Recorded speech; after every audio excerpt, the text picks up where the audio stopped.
अगर आप भी चाहते नहीं कोहिनूर म्यूजिक के ऑडियो वीडियो सबसे पहले देखे खतीरा सुने खतीरा तो लाल बटन दबा के चैनल के सब्सक्राइब कर लीजा और साथ ही बेल आइकन के दबावल ना भूलिजा। Recording by Kohinoor music studio Bakhri Bazar.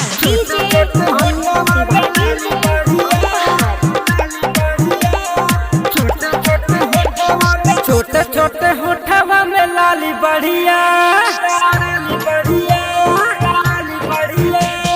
छोटे छोटे होठवा में लाली बढ़िया, भैनी दीवाना तो हाथ छोड़िया। छोटे छोटे होठवा में लाली बढ़िया, भैनी दीवाना तो हाथ छोड़िया।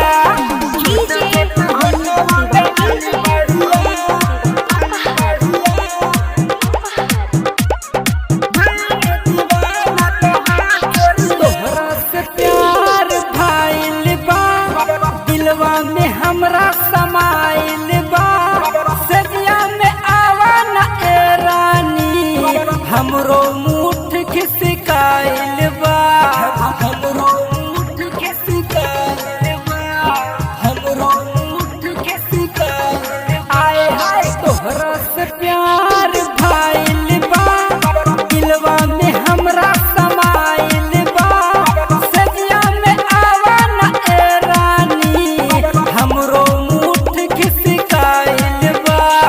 काहे लब कैलू तू हमसे रिया, काहे लब कैलू तू हमसे रिया। आए हाय काहे लब कैलू तू हमसे रिया, भैन दीवाना तोहार छोरिया।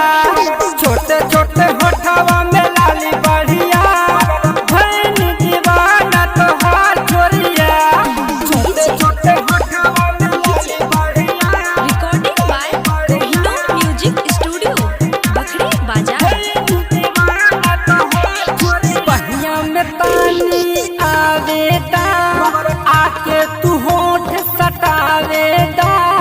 भतरा बनाला तू संजित के, ढूढ़ी में मोहर लगावेदा, ढूढ़ी में मोहर लगावेदा, ढूढ़ी में मोहर लगावेदा। आए हाय पहिया में पानी आवेदा, आके तू होठ सटावेदा।